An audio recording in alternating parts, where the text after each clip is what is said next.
Hoy empezamos un nuevo capítulo. Por la gracia del Señor, el domingo pasado terminamos Romanos capítulo 1, en este estudio tan detenido y minucioso, ¿no?, que estamos haciendo. Romanos capítulo 2. Les recuerdo, hermanos, que estoy grabando ya. Romanos capítulo 1 vimos completo, hasta el versículo 32 terminamos, y hemos visto, bueno, primero obviamente la presentación de Pablo, la salutación. Vimos el deseo de Pablo de ir a Roma y el por qué quería ir a Roma para predicar el Evangelio. No es que quería ir de vacaciones, ¿no? Vimos que él decía obviamente que esto lo quería hacer porque él no se avergonzaba del Evangelio. Su único motivo para ir a esta ciudad era simplemente poder compartirles algún don de Dios, decía. Y luego desde el versículo 18 hasta el versículo 32, Pablo nos explicó por qué básicamente necesitamos la salvación. Un tema que veíamos el domingo pasado, de que aún muchos cristianos hemos pasado años sin entender. Hemos entendido que necesitamos a Cristo para ser salvos, pero no hemos entendido muchas veces el por qué lo necesitamos.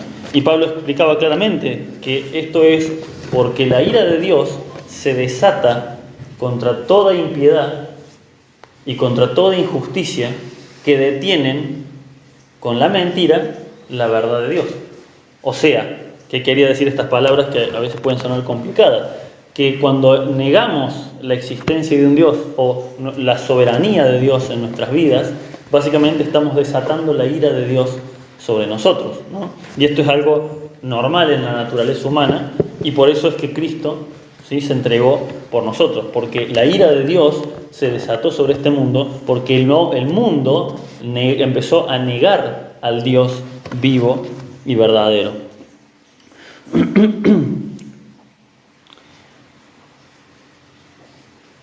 Vamos a leer desde el versículo 1, un tramito no muy largo, pero más o menos largo, desde el versículo 1 hasta el versículo 11, capítulo 2, 1, 11, dice así. Recordemos que esto es una carta, así que continúa el mismo tema. Luego de dar esta explicación, Pablo dice: por lo cual, eres inexcusable, oh hombre, quien quiera que seas tú que juzgas. Pues en lo que juzgas a otros, te condenas a ti mismo, porque tú que juzgas haces lo mismo. Mas sabemos que el juicio de Dios contra los que practican tales cosas es según verdad. ¿Y piensas esto, oh hombre, tú que juzgas a los que tal hacen y haces lo mismo, que tú escaparás del juicio de Dios? ¿O menosprecias las riquezas de su benignidad, paciencia y longanimidad, ignorando que su benignidad te guía al arrepentimiento? Pero por tu dureza y por tu corazón no arrepentido, atesoras para ti mismo ira para el día de la ira y de la revelación del justo juicio de Dios, el cual pagará a cada uno conforme a sus obras. Vida eterna a los que, perseverando en bien hacer, buscan gloria y honra e inmortalidad, pero ira y enojo a los que son contenciosos y no obedecen a la verdad, sino que obedecen a la injusticia. Tribulación y angustia sobre todo ser humano que hace lo malo, el judío primeramente y también el griego. Pero gloria, honra y paz a todo el que hace lo bueno, al judío primeramente y también al griego, porque no hay acepción de persona para con Dios. Amén.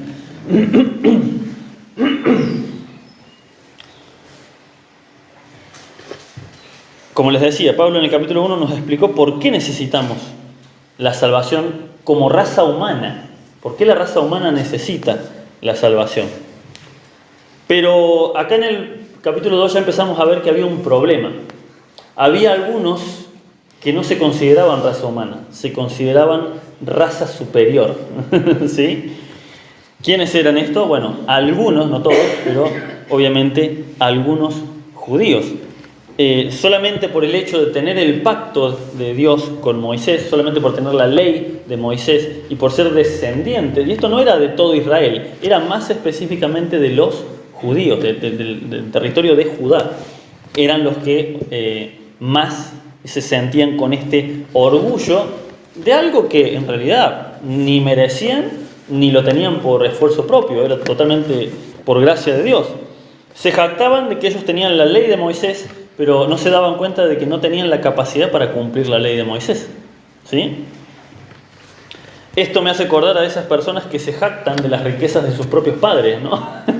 Pero el día que el padre le corta los víveres, quedan totalmente en la calle y no saben qué hacer, no aprendieron a trabajar, no aprendieron y terminan siendo lincheras. Hay muchos casos de gente que termina en total ruina porque se acostumbró a que, bueno, total, mi papá paga todo, pero como no valoró, como no aportó nunca nada, como nunca buscó salir adelante, el padre que tenía plata le corta los ingresos y chao. Literalmente algo así es lo que estaba pasando en Israel. Ellos se jactaban y abusaban de la gracia de Dios.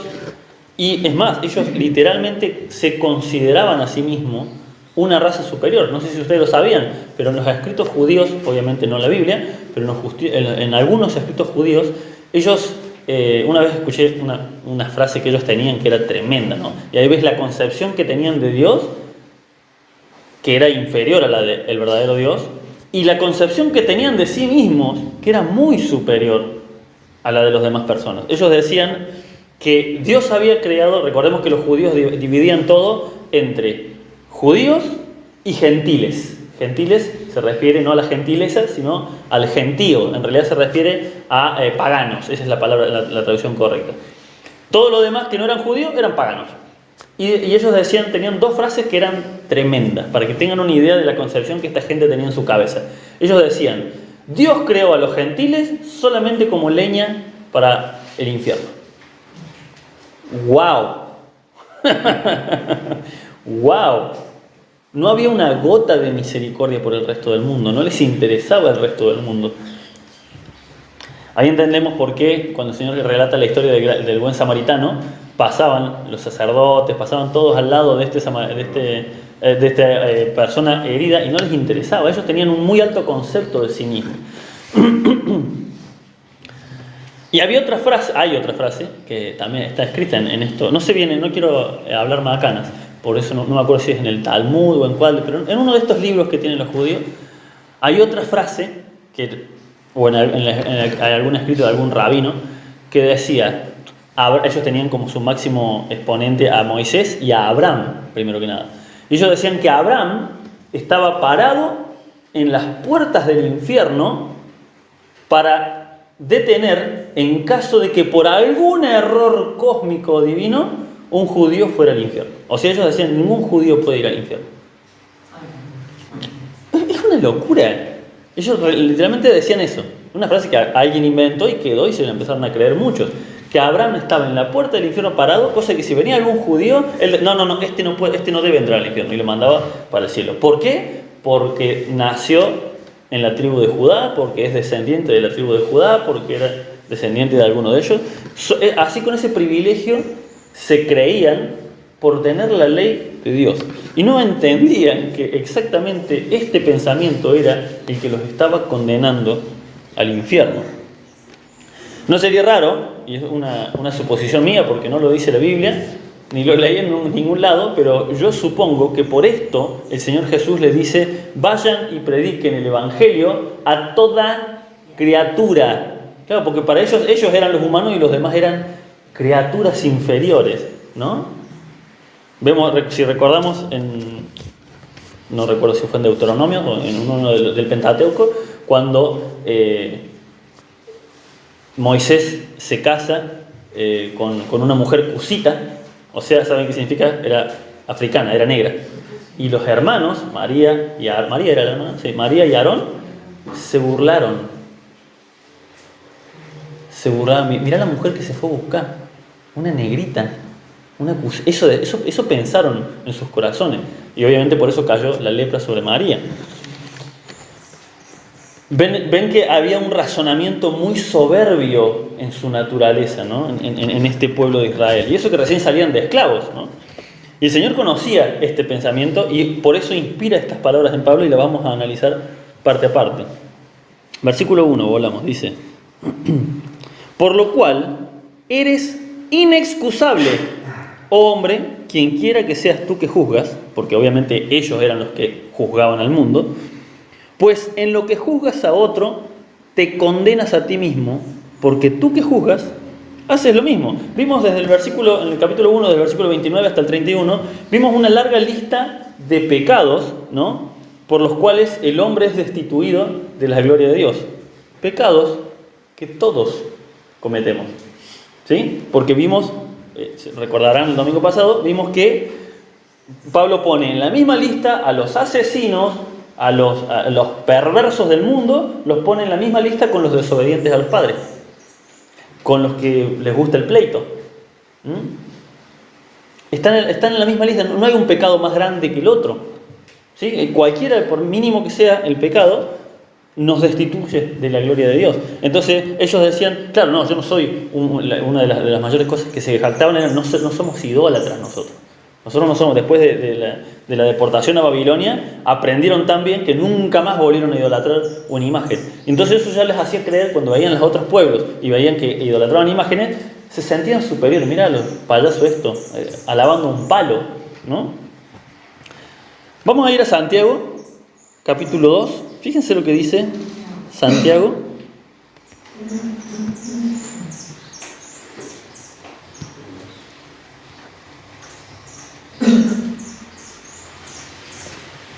Capítulo 2, versículo 10. Dice así: porque cualquiera que guardare toda la ley, o sea que cumpla, dice, que cumpliere, que guardare toda la ley, pero ofendiere en un punto, se hace culpable de todos. ¿Ven que no hay escapatoria? Todos somos culpables. Algunos creemos que, bueno, mis pecados no son la gran cosa, pero delante de Dios no. Solamente fíjense cuál fue el primer pecado de Satanás: la altivez, la soberbia. El primer pecado, el peor de todos. De hecho, en la lista que hace Salomón en Proverbios de las cosas que más aborrece Jehová, el primero en la lista es los ojos altivos. El mirar con desdén a los demás, o el creerte superior que los demás, ya es un pecado gravísimo. La lengua mentirosa, dice. Y nosotros tenemos como a la muerte, la violación, eso como los peores pecados, pero la lista de Dios está en otro orden. Porque creemos precisamente que son pecados mínimos, pero cuando mentimos estamos atentando contra Cristo, porque Él es la verdad. Literalmente estamos cometiendo uno de los peores pecados que se pueden cometer. La mentira atenta contra Cristo, directamente. Por eso dice acá que somos inexcusables. No hay excusa. Toda la lista que nos dio anteriormente nos muestra de que en algo hemos pecado. Así que no nos podemos creer. Obviamente acá le habla a un pueblo judío que estaba en Roma, o un grupo de hermanos, tal vez había otros que no eran judíos, pero en este momento nos está hablando a nosotros, porque nosotros como hijos de Dios, como cristianos mejor dicho, porque como el hijo de Dios no lo hace, pero el que muchas veces se jacta de ser cristiano, caemos exactamente en el mismo error, en el empezar a creer que como yo tengo la palabra de Dios, como yo creía en Cristo, tengo cierta superioridad. Y esto habíamos visto que es una clara muestra de inmadurez espiritual. Esto lo estuvimos viendo en la reunión de oración. Eso también es una muestra de inmadurez espiritual. Yo tenía una tía que cuando yo era chico, todo era diabólico, todo era mundano. Ella era, Señor, superior en todos los aspectos. Y esto es del mundo, esto es del mundo, esto es mundano. Le decía a otro hombre grande que no era cristiano, le decía, lo que pasa es que vos sos un mundano, vos no entendés nada porque vos sos un mundano. Y todo era así. Y en vez de atraer a las personas hacia Cristo con amor, era un desprecio porque yo tengo la palabra de Dios y yo sé y yo conozco y Dios me salvó, y vos sos un inmundo pecador. Literalmente la misma actitud que tenían los judíos con los gentiles, o sea, los gentiles nosotros, los demás que no somos judíos. Primera de Juan, capítulo 1. Primera de Juan. Fíjense lo que dice. No. Juan capítulo 1, versículo 10. Dice: si decimos que no hemos pecado, le hacemos a Él mentiroso, y su palabra no está en nosotros. Porque realmente cuando nos ponemos en ese plan inmaduro de yo tengo la santidad y vos sos un inmundo pecador, no nos estamos dando cuenta que nos estamos condenando a nosotros mismos. Volvamos rápidamente a Romanos, capítulo 2. Por eso dice, Pablo empieza diciendo, por lo tanto, dice, por lo cual eres inexcusable, oh hombre que juzgas, quien quiera que tú seas. No tienes excusa, no tienes razón. Ahora vamos a ver por qué no tenemos razón. Versículo 2 dice, mas o pero sabemos que el juicio de Dios contra los que practican tales cosas es según verdad. Esta es una frase está un poco compleja, pero simplemente está diciendo el juicio de Dios se va a realizar de una forma que no va a quedar lugar a duda acerca de que somos culpables. ¿Sí? Él nos va a mostrar en evidencia de que verdaderamente somos culpables. ¿Y piensas esto? Versículo 3. ¿Y piensas esto, oh hombre, tú que juzgas a los que tal hacen y haces lo mismo, que tú escaparás del juicio de Dios? O sea, por creerte judío, por creerte cristiano, ¿te crees que vas a escapar del juicio de Dios? Y acá está la explicación que es tremenda. O menosprecias, era hasta el versículo 3. Y piensas esto, oh hombre, tú que juzgas a los que tal hacen y haces lo mismo, que tú escaparás del juicio de Dios. Pablo, fíjense que conocía perfectamente las excusas que algunos judíos ya se estaban haciendo en la cabeza. ¿Sí? Pero tenemos a Abraham por padre, decían ellos, ¿no? Nosotros no nos puede tocar el infierno porque tenemos a Abraham por padre. Y el Señor Jesús le dice, no digas esto en tu cabeza porque Dios le puede levantar hijos a Abraham de abajo de las piedras, así que no es una excusa. Pablo conocía perfectamente estas excusas, ¿saben por qué? Porque él era judío. ¿Por qué se las había hecho esas excusas? Él había sido fariseo, ¿no? Judío de judíos. Fariseo celoso de la ley de Moisés. Él sabía que él ya conocía estas perversidades que se decían entre ellos mismos. Él venía de ese lugar, era parte de esa casta, que es la palabra que está de moda hoy en día en la política argentina. Él era parte de esa casta judía, esa casta farisea, ¿no? De que se creían superiores a todo. Entonces Pablo en su mente ya había tenido esos pensamientos antes de tener a Cristo en su vida. Él ya conocía que estas personas ya se estaban haciendo estas excusas en su cabeza. Los cristianos de la actualidad también hacemos lo mismo. Hacemos lo mismo. Pecamos y justificamos nuestro pecado. No de la misma forma. Ellos usaban, tenemos a Abraham por padre, pero no han escuchado a los cristianos decir, pero el Señor conoce mi corazón. Ay, qué tierno. El Señor conoce que yo peco, pero yo lo amo. El Señor sabe que yo no voy a la iglesia seguido porque, tengo mis problemas, pero Él sabe que yo leo la Biblia. Y ese leer la Biblia en realidad es leer el versículo con el devocional, lo cual sí, está lindo, pero no es leer la Biblia. No sirve, es muy poco. Es literalmente como desayunar una uva y mantenerte vivo todo el día con eso. O sea, vas a tener un hambre terrible. La palabra de Dios es igual. Si pretendemos que el devocional que manda el pastor a la mañana es básicamente, ¿vieron esto, las magdalenas? Es uno de esos a la mañana para desayunar y nada más. Ahora tenemos que seguir alimentándonos, porque si nos vamos a quedar solamente con eso, nos vamos a morir de hambre espiritual. Y fíjense, a esta actitud de autojustificarnos, de buscar excusas para decir, yo peco, pero tengo esta excusa delante de Dios, ¿saben cómo le llama Pablo? Le llama menospreciar a Dios. O, en otras palabras, despreciar a Dios. Versículo 3 dice, piensas esto, hombre, tú que juzgas a los que tal hacen y haces lo mismo, que tú escaparás del juicio de Dios. Esta pregunta es brutal. ¿O menosprecias las riquezas de su benignidad, paciencia y longanimidad, ignorando que su benignidad te guía al arrepentimiento? Esto es tremendo.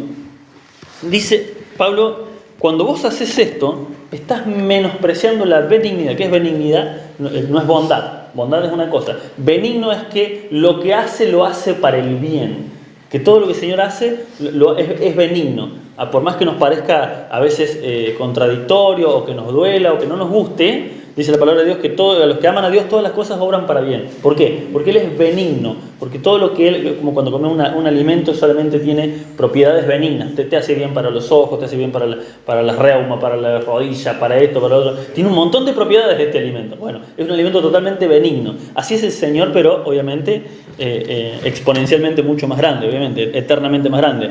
Todo lo que Él permite, todo lo que Él hace es benigno, o sea, es para nuestro bien. Entonces dice, o ignoras que, o estás despreciando las riquezas de lo que Él ha hecho en tu vida, que ha sido para tu bien. Y también dice, estás despreciando su paciencia para con vos.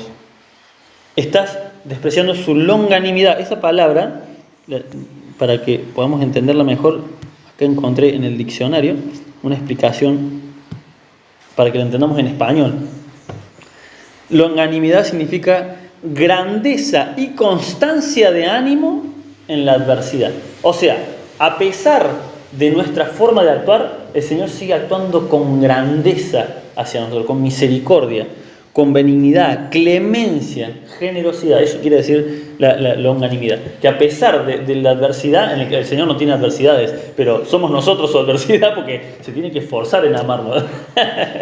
Hay una frase que me mandó mi hermano, que él siempre se las manda, mi hermano obviamente es cristiano, se lo manda a algunos que por ahí son un poco terribles, ¿no? Y les manda una frase cristiana que dice, Jesús te ama. Le cuesta, pero te ama. Le cuesta, pero te ama. Y es verdad, porque Él tiene que poner en la balanza su santidad, su justicia, ¿sí? Y al mismo tiempo soportarnos a nosotros que somos injustos, que somos malvados, que somos perversos. Por eso puso a Cristo, ¿sí? Por eso está Cristo, para equilibrar la balanza. Porque si no, su santidad volcaría todo de un lado y nosotros nos vamos al infierno de una. Por eso Cristo lo puso de este lado para equilibrar su santidad, su justicia con la nuestra, que es inexistente. Pero ahora nosotros tenemos la santidad y la justicia de Cristo en nuestras vidas y ahí la balanza queda equilibrada. ¿Se entiende? Este pasaje realmente, el versículo 4, nos deja expuestos delante de Dios. Porque fíjense cómo termina, dice, o menosprecias las riquezas de su benignidad, paciencia y longanimidad, ignorando que su benignidad te guía al arrepentimiento. O sea, lo que el Señor hizo en mi vida, todo como Él me fue transformando, es lo que logró que hoy yo no sea un alcohólico, un drogadicto, que yo no esté en una vida terrible en el mundo. Su bondad, su benignidad, todo lo que Él fue formando de a poco, su paciencia para conmigo, es lo que formó el Maico que hoy soy. Y ahora yo no voy a tener paciencia con los demás. Y ahora yo no voy a ser bondadoso y benigno con los demás. Cuando actuamos de esta forma, cuando no soy paciente, cuando a lo mejor hay un hermano en Cristo que le cuesta entender, y yo no soy paciente y me enojo con esto, me estoy olvidando de que Dios fue paciente conmigo primero. Estoy menospreciando, estoy despreciando la paciencia que Él me tuvo durante muchos años. Me pudo haber mandado al infierno hace 20 años con los pensamientos que yo tenía cuando era adolescente. Yo recuerdo lo que yo pensaba y Dios santo, se me crispan los pelos. Literalmente, como decíamos el otro día en la reunión de oración, yo digo, yo no soy ese. Por eso la palabra de Dios dice que somos nueva criatura, porque vemos al de antes y dices, ¡ay, qué horror! Yo no soy ese. Ya no soy ese, claramente. No podría pensar de esa forma que yo pensaba. Y sin embargo, Él en su bondad, en su benignidad, nos tuvo paciencia, nos esperó, nos dejó que habláramos soncera, que nos creyéramos más santos, porque yo no escucho esta música del mundo mugrienta, porque yo no veo películas que tengan escenas, porque yo... Y pusimos ahí en lo sumo, pusimos cosas terrenales, ¿sí? Y Él, sí, hijito, sí. Hermoso, dale, seguí adelante. Él me hace acordar cuando nuestros hijos nos llegan con un dibujito. Mira, papá, lo que te dibujé a vos. Y es un dibujo horrendo, pero como padre, ay, hijo, está hermoso, que le tenemos que decir. Así es el Señor con nosotros. Está muy lindo, hijo. Seguí practicando. Yo le digo así a mis hijos. Seguí practicando, porque mientras más practicas, y ellos empezaron a ir, mis hijos, mi esposa es muy del arte, así que ellos están todo el tiempo dibujando. Y el otro día me traen un dibujo que, wow, ya la calidad mejoró un montón, ¿no? wow, pero seguí practicando. Ahora yo lo veo, ahora sí da gusto colgarlo en algún lado, ¿viste? Antes era un monigote horrible así, cuando eran chiquititos en el jardín. Ahora a medida que van dibujando más, ya se va notando la práctica. Bueno, literalmente pasa eso con nosotros. Cuando nos llegamos al Evangelio, somos niños espirituales. Y el Señor nos dice, qué bonito, no escuchas más música del mundo. Muy bonito, no, está bien, cuida tus ojos de estas cosas, seguí adelante, como un buen padre amoroso. Pero lo cierto es que tarde o temprano tenemos que madurar, ¿sí? Y empezar a presentarle unos dibujos un poco mejor. Y ya luego se acaban los dibujos y ya empieza él, papá, ¿en qué puedo ayudar? Yo lavo los platos, ¿querés? Eso demuestra que el carácter del niño se está formando. Elena es así, ve a la madre limpiando y va ella y agarra la escoba y quiere barrer. Y bueno, no barrerá igual que la madre, no limpiará igual, pero ya la voluntad de ayudar está, porque va madurando de a poco. Literalmente así es en el camino del Señor. No puede ser todo, y ese es el motivo, como hablábamos recién, el motivo por el cual muchas veces las iglesias de sana doctrina están tan vacías y las iglesias de falsa doctrina están tan llenas. Es lógico. Porque ahí no hay responsabilidad, ahí sos un niño eternamente y vas a ser famoso y vas a ser rico, te dicen. Pero acá, lo lamento, pero acá se sirve comida sólida y te va a tocar masticar y a veces la carne está durita, pero es alimento sólido para tu vida y para mi vida. ¿Se entiende? Y es importantísimo entender esto, que si su benignidad nos guió al arrepentimiento, nuestra salvación ni siquiera... nuestro arrepentimiento ni siquiera es mérito nuestro. No solamente la salvación es de Cristo, sino el arrepentimiento que Él puso en nosotros también viene de Él. Aún el arrepentimiento, aún todo lo que se dio para que nosotros lleguemos a Él, es regalo de Él. Ni siquiera podemos decir, no, sí, yo era un terrorista, un esto, y me arrepentí, le entregué mi vida a Cristo. Sí, pero fue Él el que hizo la obra, fue Él el que acomodó todo para guiarnos hacia Él. ¿Por qué? No tengo ni idea. Él nos escogió en su sabiduría, en su soberanía. Cuando estemos delante de su presencia, Él nos va a mostrar todas las cosas y nos va a explicar el porqué. Pero en este momento lo único que podemos hacer es decir, gracias Señor, porque no me dejaste en el mundo. Versículos 5 y 6. Dice, pero, y recordemos que le sigue hablando a estos religiosos que no quieren entender, pero por tu dureza y por tu corazón no arrepentido, atesoras para ti mismo ira para el día de la ira y de la revelación del justo juicio de Dios, el cual pagará a cada uno conforme a sus obras. Vamos de nuevo. Vamos a leer de vuelta porque estaba muy fuerte el parlantito del hombre. Versículo 5. Pero por tu dureza y por tu corazón no arrepentido, ¿sí?, atesoras para ti mismo ira para el día de la ira. Esto se refiere al juicio final. Y de la revelación del justo juicio de Dios, el cual pagará a cada uno conforme a sus obras. Esto es tremendo, porque no se puede ser salvo por las obras, pero tus obras te pueden llevar al infierno. Es tremendo.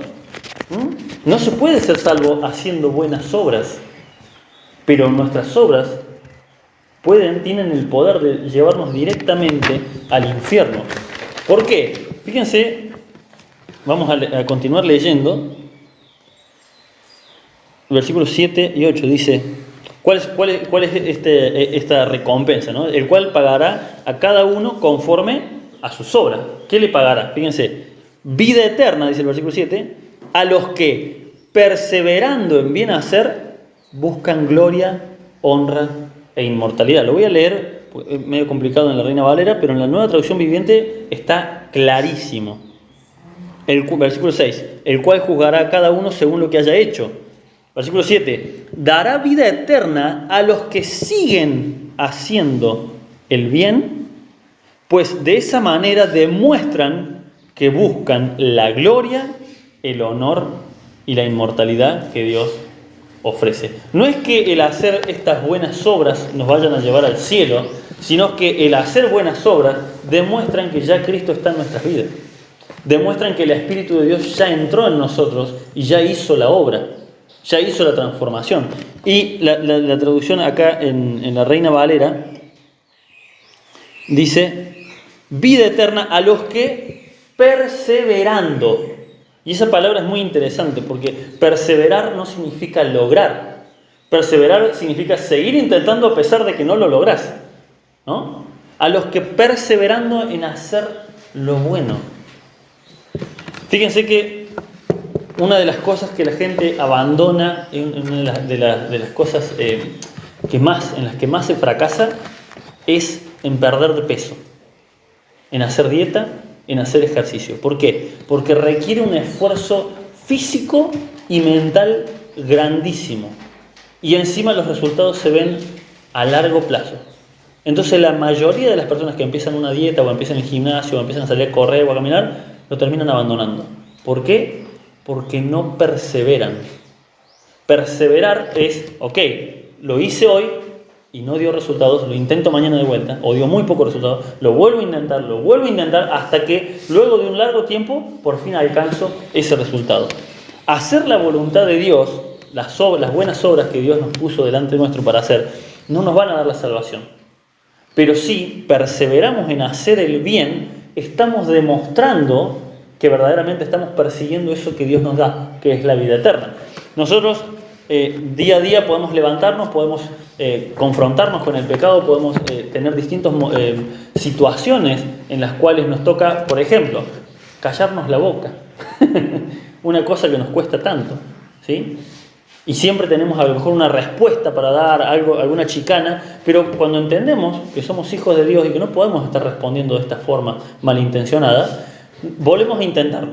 Me hablan mal y se me escapa una palabra, algo, y me doy cuenta, no, tendría que haberme callado. Y luego viene otra situación y ya lo soporto, me da bronca, pero me la aguanto.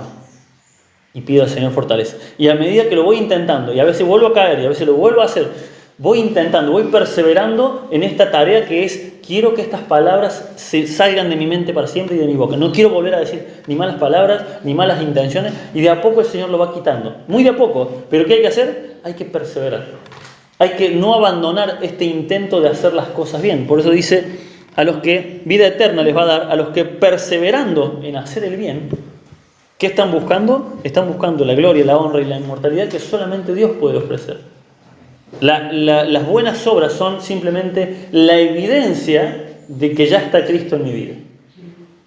Y estos hombres creían que estas buenas obras eran los que los podían llevar. No, si nosotros diezmamos, nosotros, como decía el fariseo, Señor, te doy gracias porque no soy como los demás hombres.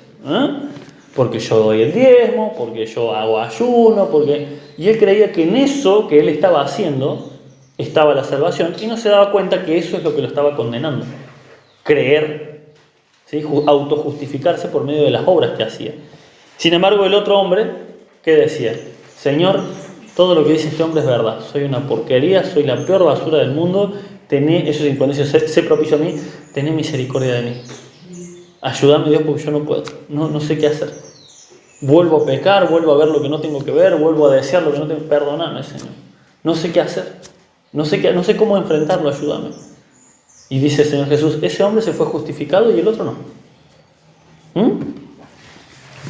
La clave está en perseverar, en hacer lo bueno. Vida eterna a los que perseverando en bien hacer, buscan gloria, honra e inmortalidad. Pero, y acá está lo otro, pero ira y enojo, ¿la ira de quién? La ira de Dios. Hay un concepto que se tiene en el mundo, porque viene obviamente de la cultura católica, en la cual se enseñó que Dios está en el reino de los cielos y el diablo está gobernando el infierno, ¿no? Y yo muchas veces veo en comentarios en redes sociales que la gente cree eso, que el diablo gobierna el infierno. No, hermanos, el infierno es la ira del Dios vivo. De hecho, literalmente, el Satanás está condenado al infierno. No es que él lo gobierna, él todavía no está en el infierno. Pero en el juicio final, él será arrojado al infierno, ¿no? La gente tiene ese concepto de que el diablo es el rey del infierno. No. El infierno es la ira de Dios. Y como Él está en equilibrio perfecto, puede amarnos a nosotros y seguir teniendo una ira santa hacia el pecado. Nosotros elegimos a dónde queremos ir, obviamente. Nosotros decidimos, bueno, o te arrepentís y vas para el buen lado, o seguís con tu vida. Dale nomás con lo que vos querés hacer y fíjate dónde terminás. Pero ira y enojo a los que son contenciosos, ¿sí? La traducción contenciosos, un poco, acá en la Reina Valera es complicada porque la palabra original en realidad es asalariado. Y se refiere a las personas que hacen algo para obtener un beneficio. ¿Vieron cuando Jesús da la parábola de una parábola, si no me equivoco? Sí, no me acuerdo en cuál exactamente, pero que dice el buen pastor su vida da por las orejas, por las ovejas. Pero el asalariado, cuando ve al lobo, ¿qué hace? Huye. Claro, porque le están pagando. Si a vos te están pagando para cuidar unas ovejas y viene un animal peligroso, yo salgo corriendo, chao. Si quedan ahí las ovejas, no son mías. Ahora, el pastor de ovejas, que las ovejas son suyas, y si esas ovejas se le mueren, se queda sin trabajo, sin comida, sin nada, y va a dar su vida por las ovejas porque son mis ovejas, las tengo que defender, o me quedo en la ruina. No puedo dejar que cosa. Lo podemos comparar con un comerciante que vienen ladrones y le quieren robar lo que está. Y muchas veces tienen que agarrar un palo por lo menos para defender lo suyo, porque si se llevan sus cosas, después de qué vivo, dicen ellos, ¿no? Bueno, el buen pastor, dice el Señor Jesús, su vida da por las ovejas. Un pastor, lo pensemos en el punto de vista evangélico, ¿no? Un pastor de una iglesia tiene que dar su vida, tiene que interesarse por las ovejas. Pero cuando ves que a un pastor que no le interesa lo que piensan las ovejas y sigue predicando sonceras y sigue... es un asalariado, lo está haciendo por el diezmo, lo está haciendo por la ofrenda que entra, nada más. ¿Sí? Entonces, la traducción correcta, más que contencioso, la traducción correcta en el original es... ¿a dónde está el versículo? Sí, 8, dice, pero ira y enojo a los que son contenciosos. Como les decía, la traducción más correcta es a los que lo hacen. Fíjense lo que dice la Nueva Traducción Viviente. Dice, pero derramará su ira y enojo sobre los que viven para sí mismos. No hacen las cosas para la gloria de Dios, sino que lo hacen porque están obteniendo o un beneficio material o un beneficio egoísta. A veces la gente hace las cosas para su gloria. ¿Sí? A lo mejor yo puedo estar acá predicando y supuestamente dando lo mejor, pero porque me gusta esa sensación de que digan, ay hermano, qué lindo que predica usted, qué bien que enseña. Y entonces ahí me estoy llevando yo la gloria. Lo estoy haciendo como un asalariado. Esa es mi ganancia, que me alaben a mí. ¿Sí? Tristemente, aún hay pastores que predican palabras de verdad, de sana doctrina, pero que no lo hacen para que la gloria se la lleve el Señor. Vuelvo a la Reina Valera. Pero ira y enojo a los que son contenciosos y no obedecen a la verdad, sino que obedecen a la injusticia. Tribulación y angustia sobre todo ser humano que hace lo malo. Está hablando de lo que va a pasar en el juicio final. Tribulación y angustia sobre todo ser humano que hace lo malo. Y acá hace la distinción para que quede clarito de qué está hablando, ¿no? Al judío primeramente, pero también al griego. O sea, el infierno, sí, también es para el judío. Como les decía, ellos creían que no. No había forma de que un judío toque el infierno. No. Tribulación y angustia sobre todo ser humano que hace lo malo. Al judío primeramente y también al griego. Pero, versículo 10, gloria y honra y paz a todo el que hace lo bueno. Al judío primeramente y también al griego. Y no es que Pablo, hay un pensamiento como que Pablo está poniendo en eminencia a los judíos. No, al judío primeramente porque en el orden cronológico de las cosas, al judío fue el que primeramente se le predicó.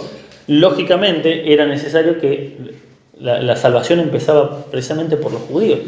Ahora, obviamente hubo unos que creyeron, otros que no creyeron, y de ahí se expandió al resto del mundo. No es que ellos estén primeramente en importancia, sino en orden, lógico. La predicación salió de ahí.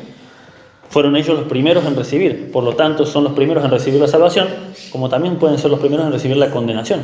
Porque si el resto del mundo creyó en Cristo sin haberlo ni siquiera tenido en su tierra, ¿qué queda para aquellos que lo tuvieron frente a Él y lo rechazaron?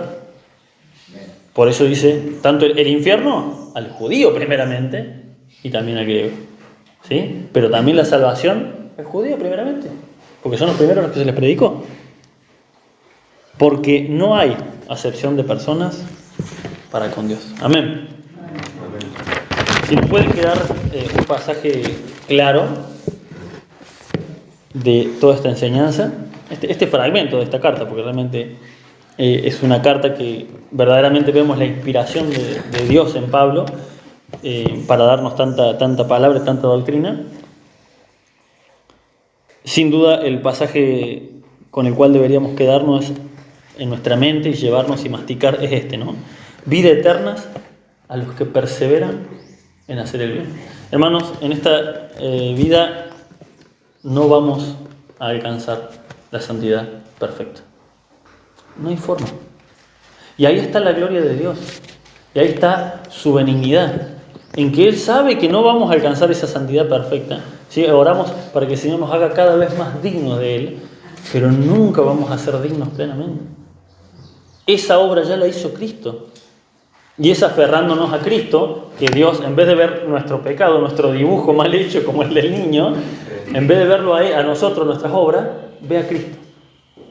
El Padre ve a Cristo y dice, ok, el dibujo está mal, pero Él está creyendo, Él se está aferrando a mi Hijo, que es el gran pintor, que es el que verdaderamente tiene el trazo correcto de la perfección. Así que no nos desanimemos cuando pecamos, porque tristemente no vamos a dejar de pecar. Y esto es algo muy importante porque este básicamente ataque que Pablo les hace a estos religiosos, y todos lo hemos sido, y todos hemos salido seguramente de alguna congregación donde se hacía, donde la figura del pastor o la figura del predicador parece que es una persona pulcra, perfecta, y predica como una persona que ya venció el pecado. Hermanos, mentira. No se puede vencer 100% totalmente el pecado mientras estemos en este mundo. Lo leímos claramente. El que dice que no peca, miente. Y ahí está la misericordia de Dios.